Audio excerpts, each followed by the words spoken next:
Good evening, peepers. This is Jeepers, and let's just karate kick into it. Yeah, let's go.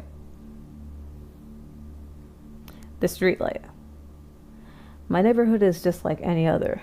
Boring houses with small yards and boring people inside with boring jobs. This neighborhood is just as normal as any other. Or so I thought.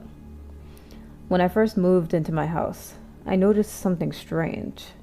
The streetlight right next to the house flickers. This is nothing too unusual. Maybe it was just faulty wiring or just an old light bulb inside. But for some reason, I always felt uneasy when I was near the light, as if it was somehow warning me about something. I always avoided walking under that particular light. And if I was in my yard at night with the dogs, then I had my outside lights on. I'm not the kind of person that's scared of the dark or anything, but this particular darkness felt different and somehow more sinister. I thought I was just being paranoid, just being a big baby. I kept saying it was nothing until it happened. It was a particularly cold night with a bit of heavy rain, and I was taking the dogs outside to use the bathroom for the last time that night. As we headed back inside, I caught a glimpse of the light, and when I looked at it, the flickering seemed to increase its speed. Then it seemed to just turn off for a few seconds, and while the light was off, I could have sworn I saw something standing under it. I couldn't exactly make out how big it was, but it had to be big, because it almost reached the top of the streetlight. It was a somewhat slender figure with long limbs and what seemed to be horns, and the bones of wings protruding from its back.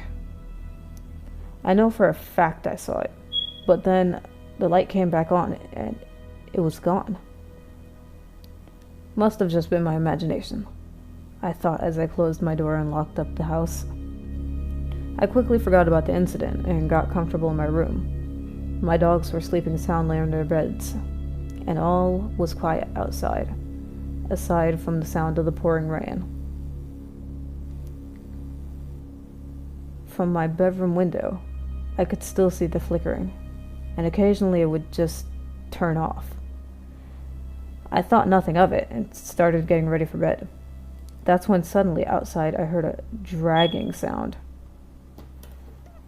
like something heavy was being pulled across the cold, wet street, like a duffel bag being dragged against the wet asphalt. I peeked outside but saw nothing, even though the sound was getting louder and louder. Outside, I saw a group of teenagers taking a late-night walk. Usually nobody walks down this street, but I guess they were just in the mood for something new. After a few moments, they got really close to the streetlight, and I heard one of them joke about it being haunted. I let out a little chuckle as I proceeded to shut the curtain, and then stopped once I heard a blood-curdling scream coming from that direction. I glanced back outside once more and saw only 2 teenagers left. They looked terrified. They were covered in gray, oily-looking substance. They were running and screaming. The closest house to them was mine, so they ran right up to my door. My dogs were already at the door, barking and scratching at it.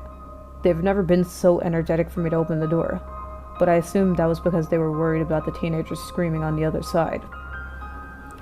I quickly opened my door and let them in as soon as they were inside, I locked the door.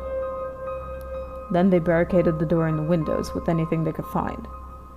I tried calming them down by assuring them that they were safe, but they were too terrified to talk. After a few minutes, they were calm enough to talk. I felt bad for them because these boys were literally shaking with fear as they told me what they saw. They told me how as they were walking, a giant monster appeared under the streetlight. They tried to run, but the thing was swift and grabbed a few of their friends. It threw a gray blob at them to slow them down, and the mysterious gray matter burned their skin, so they ran to the first house they saw. Mine's. I let them get cleaned up in the bathroom and wrap their injuries. I gave them some tea and food. I even offered to drive them home, but they were still too scared to go outside.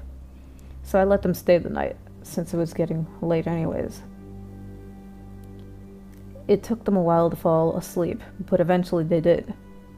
I heard a strange noise outside, and I couldn't resist the urge to look. A car was driving down the road, and as soon as it reached that streetlight, the light flickered off, and in that same moment, the monster appeared. The car was lifted off the ground, and I watched as the monster tore the car to shreds and ate everyone inside. Then it devoured the car. I was frozen in fear as I watched the monster turn its body to face my house. Then our eyes locked. The monster became more demonic looking each second. Its eyes were like red-hot glowing orbs of fire, and its body was covered in thorns.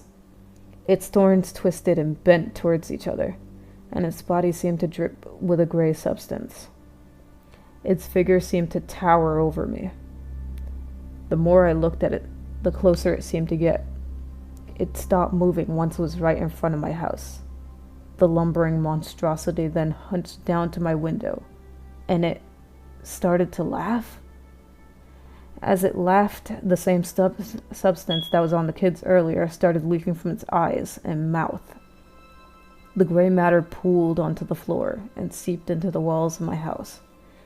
Then, it was gone. I went to go check up on the sleeping boys in the living room, but instead I found them covered in the acidic substance. Their bodies had already started to disintegrate, and the gray substance seeped back outside the house. The monster was next to my window again, and scooped up the gray matter into its mouth and drank it. Then it looked at me and told me in an eerie, deep voice, "Shh, don't tell anyone about this. I'll let you live and your dogs live. But once a year, I need to eat. So you can see me make sure to have some friends over, or maybe don't help my next meal escape." I slowly nodded in agreement as I watched the monster disappear under the streetlight. I haven't seen it in a while. Maybe I just imagined the whole thing? Maybe it was all in my head. Would you like to come over to find out? Yeah, that was my impression of a monster voice. I mean, he said deep and eerie or whatever. Anyways, that sounded more robotic and deep.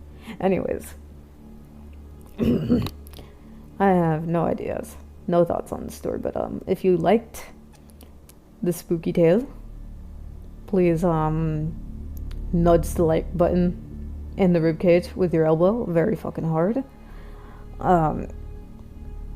Stay safe, don't stay out late, like, comment, subscribe, yada yada, and remember to be kind, my fellow creeps. GP is off once again. It is 4 in the morning. I cannot do this.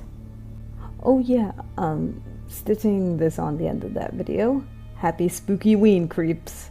Have a wonderful Halloween, my creeps and grimlocks. I'm gonna rest after this. Again, bye now.